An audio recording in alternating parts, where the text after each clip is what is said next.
भक्तजनों, माताओं, बहनों, सादर जय श्री कृष्ण। हमारे YouTube चैनल में आप सभी का बहुत बहुत स्वागत है। मैं हूं आपके साथ आचार्य धर्मेंद्र शास्त्री। आज हम आपको गुप्त नवरात्रि की दिव्य और ज्ञानमयी कथा सुनाने जा रहे हैं। इस कथा को अंत तक जरूर सुनिएगा और अधिक से अधिक लोगों को शेयर भी करिएगा। तो सबसे पहले आपको और आपके पूरे परिवार को गुप्त नवरात्रि की बहुत बहुत शुभकामनाएं और बधाइयां। माता रानी का भरपूर आशीर्वाद आपके जीवन पर सदैव बना रहे। आप सभी सुखी रहें, स्वस्थ रहें, व्यस्त रहें, मस्त रहें। माता महाकाली, महालक्ष्मी, महासरस्वती आपके ऊपर सदैव कृपा दृष्टि बनाए रखे। इन्हीं शुभकामनाओं के साथ आज हम आपको गुप्त नवरात्रि की दिव्य कथा सुनाने जा रहे हैं। वैसे तो पूरे वर्ष में 4 बार नवरात्रि आती है। सबसे पहली जो नवरात्रि आती है वो होती है चैत्री नवरात्रि। चैत्र माह के प्रतिपदा से लेकर के जो है शुक्ल पक्ष की प्रतिपदा से नवमी तक जो नवरात्रि होती है उसे चैत्री नवरात्रि कहा जाता है। वहीं दूसरी जो नवरात्रि आती है जिसे गुप्त नवरात्रि कहा गया है वो आषाढ़ी नवरात्रि जो आती है वो आषाढ़ माह के शुक्ल पक्ष की प्रतिपदा से लेकर के नवमी तक जो 9 दिन होते हैं उसे आषाढ़ी गुप्त नवरात्रि कहा जाता है। वहीं तीसरी प्रगट नवरात्रि जो आती है वो है आश्विन माह के शुक्ल पक्ष की प्रतिपदा से लेकर के नवमी तक जो 9 दिन होते हैं उसे शारदीय नवरात्रि या फिर कुंवार की नवरात्रि कहा जाता है। और उसके बाद जो गुप्त नवरात्रि आती है वो आती है माघ माह के शुक्ल पक्ष की प्रतिपदा से लेकर के नवमी तक जो 9 दिन होते हैं उसे गुप्त नवरात्रि कहा जाता है। इसे माघी नवरात्रि भी कहा जाता है। वैसे तो गुप्त नवरात्रि में अन्य नवरात्रियों के अनुसार ही आप घट स्थापना करके, कलश स्थापना करके, जवारे की स्थापना करके पूजन पाठ, आराधना तथा उपाय कर सकते हैं और श्री दुर्गा सप्तशती का पाठ भी कर सकते हैं, मंत्रों का जाप भी कर सकते हैं, उपाय भी कर सकते हैं। लेकिन गुप्त नवरात्रि में विशेष प्रकार से 10 महाविद्याओं की आराधना का सबसे अधिक महत्व माना गया है। साथ ही गुप्त नवरात्रि में गुप्त साधना का भी विशेष जो है महत्व माना गया है।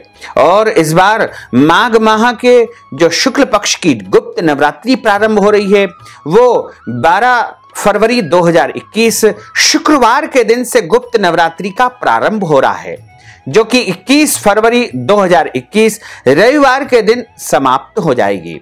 यानी नवरात्रि तो वैसे 9 दिन की होती है, क्योंकि इस बार षष्ठी तिथि यानी छठ तिथि 2 दिन होने के कारण 10 दिन की नवरात्रि रहेगी। वैसे भी नवरात्रि यदि 10 दिन की आती है तो वह अत्यंत शुभ मानी जाती है। देश दुनिया के लिए एक अच्छा संकेत है कि गुप्त नवरात्रि 10 दिन की आ रही है। इसलिए कई प्रकार के गुप्त फायदे जो है मनुष्य को प्राप्त होने लगेंगे। साथ ही इस नवरात्रि में यदि आप मां जगदम्बा की आराधना करते हैं या फिर कोई भी मंत्रों का जाप करते हैं, पूजन पाठ करते हैं या उपाय करते हैं तो आपको गुप्त रूप से पुण्य फल की प्राप्ति अवश्य ही होगी। साथ ही इस नवरात्रि में यदि आप व्रत करते हैं, माता के निमित्त यदि आप उपवास करते हैं या फिर आप कोई भी पुण्य कर्म करते हैं तो निश्चित तौर से आपको उत्तम फलों की प्राप्ति हो सकेगी। तो आप यदि कथा का श्रवण करेंगे तो भी आपको नवरात्रि का संपूर्ण पुण्य फल प्राप्त हो सकेगा। वैसे धर्म ग्रंथों में लिखा हुआ है कि कलौ चंडी विनायको, कलयुग में जगदम्बा देवी दुर्गा तथा भगवान गणेश जी सबसे जल्दी फल देने वाले देवी देवता होते हैं।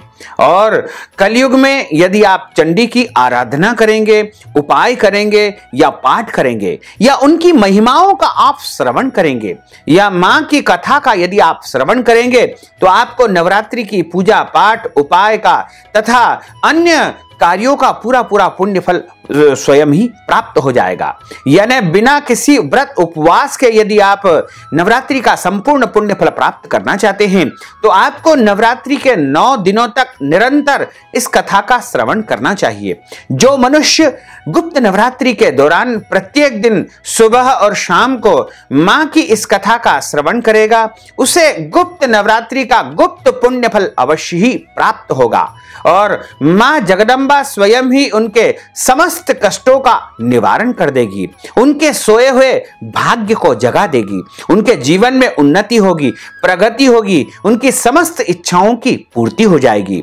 तो आप यदि अपने जीवन के समस्त कष्ट और संकट को दूर करना चाहते हैं और मां भगवती का भरपूर आशीर्वाद प्राप्त करना चाहते हैं, आप संतान प्राप्त करना चाहते हैं, आप उत्तम शिक्षा प्राप्त करना चाहते हैं, यदि आप मनवांछित विवाह करना चाहते हैं, या फिर आप अच्छी और उच्च पद वाली नौकरी प्राप्त करना चाहते हैं, या फिर आप अपने व्यापार में उन्नति प्राप्त करना चाहते हैं, या किसी भी कार्य में आप प्रगति तथा उन्नति चाहते हैं, तो आपको गुप्त नवरात्रि के प्रत्येक दिन सुबह और शाम इस कथा को जरूर सुनना चाहिए। तो इस कथा को आप अंत तक जरूर सुनिएगा और अधिक से अधिक लोगों तक पहुंचा करके पुण्य लाभ अवश्य ही प्राप्त करिएगा। तो अब हम आपको मां दुर्गा की गुप्त नवरात्रि के दिव्य और ज्ञानमयी कथा सुनाने जा रहे हैं। बोलिए जगदम्बे मात की जय। नमो दिव्ये महादेव्ये शिवाय सततम नमः। नमः प्रकृते भद्राय निहितः प्रणता स्मतां। शरणागत दीनार्थ परित्राण परायणी सर्वस्यार्ति हरे देवी नारायणी नमोस्तुते। सर्वबाधा विनिर्मुक्तो धन धान्य सुतान्वितः मनुष्यो मत प्रसादेन भविष्यति न संशयः। बोलिए जगदम्बे मात की जय। कथा प्रारंभ करने के पहले हम श्री सिद्ध कुंजिका स्तोत्रम का पाठ करेंगे। सिद्ध कुंजिका स्तोत्रम का पाठ सुनने से या प्रत्येक दिन पढ़ने से हमारे जीवन की सारी मनोकामनाएं पूर्ण हो जाती है। हम जो जो भी चाहते हैं वो सब कुछ प्राप्त कर सकते हैं। यदि कोई मनुष्य केवल सिद्ध कुंजिका स्तोत्रम का पाठ कर लेता है या फिर सुन लेता है तो उसे संपूर्ण दुर्गा सप्तशती का पूरा पूरा पुण्य फल प्राप्त हो सकेगा। तो आइए हम सब मिलकर के सबसे पहले श्री सिद्ध कुंजिका स्तोत्रम का पाठ करेंगे। बोलिए जगदम्बे मात की जय।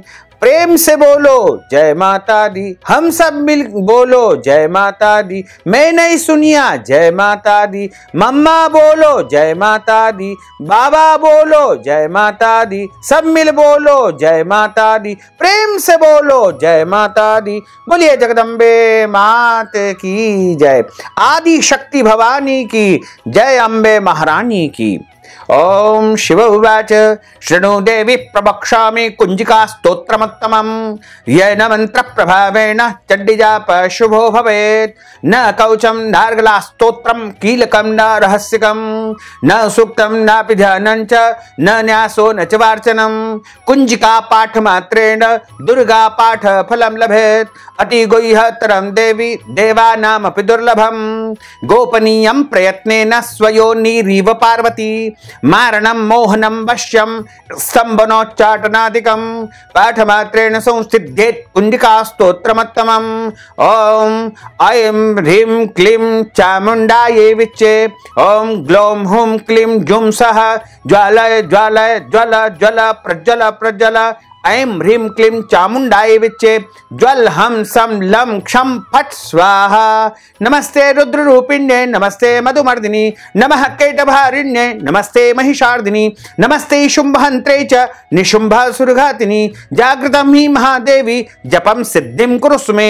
ऐंकारी सृष्टिरूपायै ह्रींकारी प्रतिपालिका क्लींकारी कामरूपिण्ये बीज रूपे नमोस्तुते। चामुण्डा चण्डघाती च यैकारी वरदायिनी विच्चै च भयदा नित्यं नमस्ते मंत्र रूपिणी। धाम धीम धूम धूर्जटैः पत्नी वां भीं भूं वाग्धीश्वरी।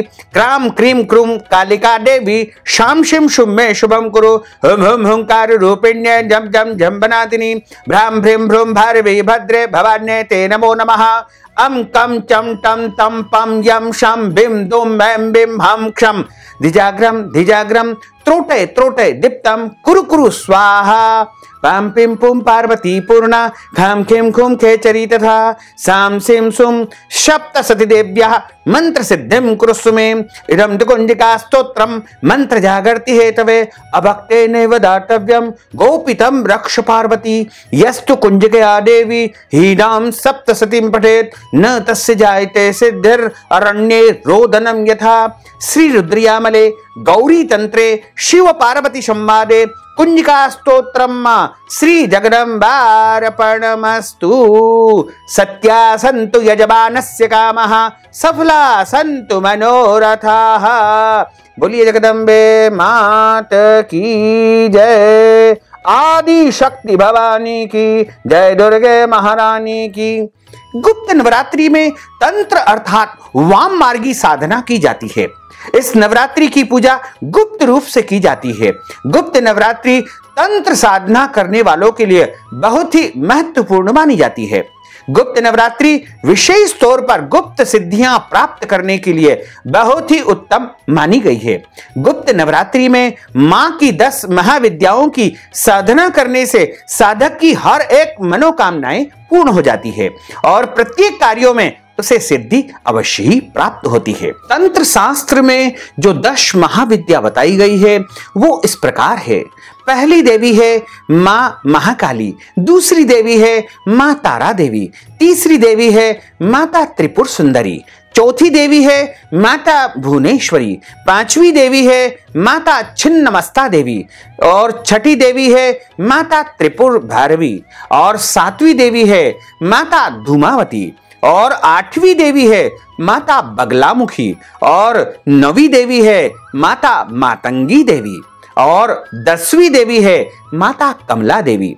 गुप्त नवरात्रि से जुड़ी प्रामाणिक एवं प्राचीन कथा इस प्रकार है। इस कथा के अनुसार एक समय की बात है कि परम तपस्वी ऋषि श्रृंगी भक्त जनों को दर्शन दे रहे थे और कई भक्त उनकी चरण वंदना करके उनको प्रणाम करके उनका आशीर्वाद प्राप्त कर रहे थे। अचानक भीड़ में से एक स्त्री निकल करके आती है और हाथ जोड़ करके और उनकी चरण वंदना करती है और प्रणाम करके विनती पूर्वक ऋषि श्रृंगी से बोली कि हे ऋषिवर, सबसे पहले तो मैं आपको प्रणाम करती हूं, आपको नमन करती हूं तथा आपसे एक निवेदन करना चाहती हूं कि मेरे पति बुरे बुरे कर्मों से सदैव घिरे रहते हैं और हमेशा दुर्व्यसनों से लिप्त रहते हैं। इस कारण से न तो कोई पूजा पाठ स्वयं करते हैं और मैं यदि पूजा पाठ करती हूं तो भी मैं नहीं कर पाती हूं। धर्म और भक्ति से जुड़े पवित्र कार्यों का संपादन हमारे घर में, हमारे परिवार में नहीं हो पाता है। यहां तक कि ऋषियों को उनके हिस्से का अन्न भी समर्पित नहीं कर पाती हूं।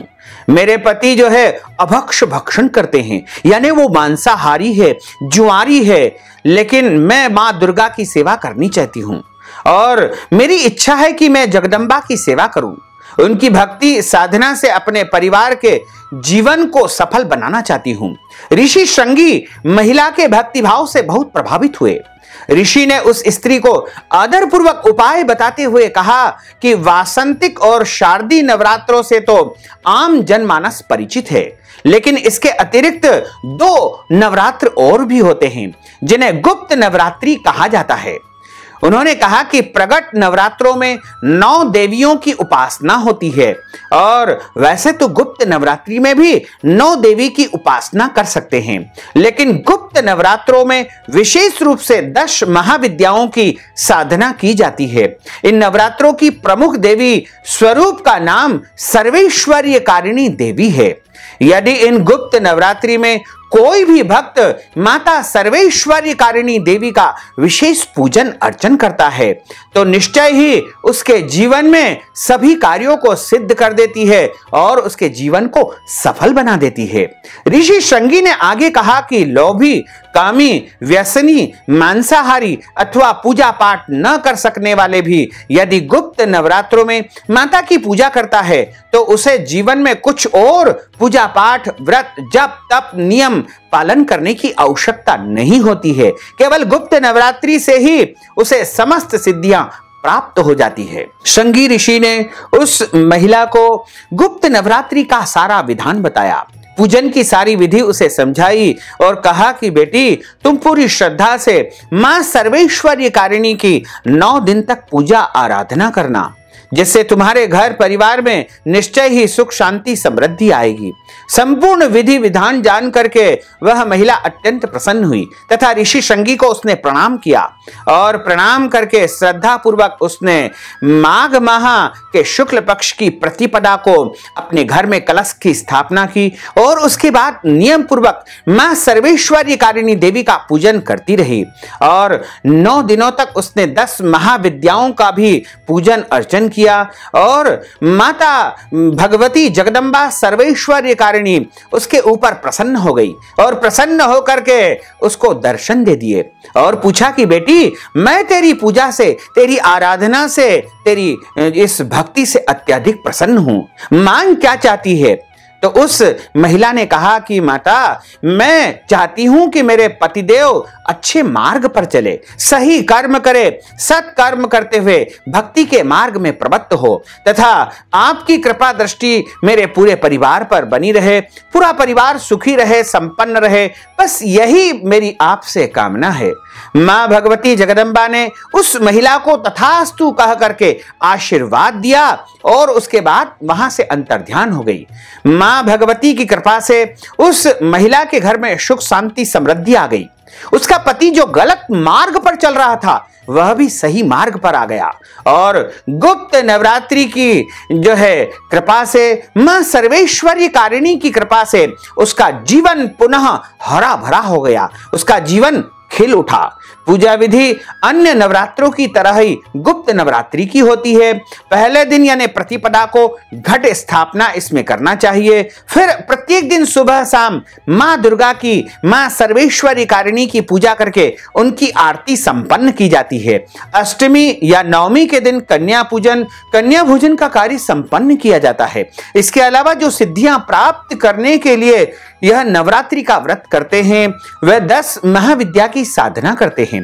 तंत्र साधना बहुत ही सावधानी पूर्वक करना चाहिए और बिना गुरु के मार्गदर्शन में कभी भी तांत्रिक साधना या 10 महाविद्याओं की आराधना नहीं करना चाहिए, वरना इसके विपरीत प्रभाव भी देखने को मिल सकते हैं। और यदि आप 10 महाविद्याओं की विधिवत गुरु दीक्षा लेकर के साधना करते हैं तो निश्चित तौर से आपको पूरा पुण्य फल प्राप्त होगा। 10 महाविद्याएं जो कि अलग अलग प्रकार से अलग अलग फल देती है।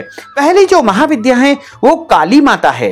काली माता की आराधना करने से हमारे घर परिवार में जो भी रोग होते हैं, शत्रु होते हैं, पीड़ा होती है, संकट होते हैं या फिर अकाल मृत्यु होती है वह टल जाती है। इससे दुष्ट शक्तियों से भी, दुष्ट आत्माओं से भी हमारे परिवार की तथा हमारी रक्षा होती है। दूसरी देवी जो होती है वो तारा देवी होती है और इनकी आराधना करने से हमें तीव्र बुद्धि और रचनात्मक शक्ति प्राप्त होती है। और उसके बाद अगली देवी होती है त्रिपुर सुंदरी माता।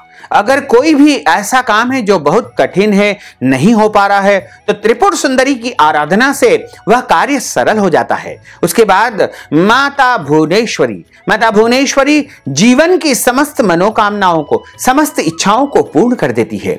उसके बाद आती है माता छिन्नमस्ता देवी। छिन्नमस्ता देवी रोजगार संबंधी, व्यापार संबंधी मसलों का निदान कर देती है।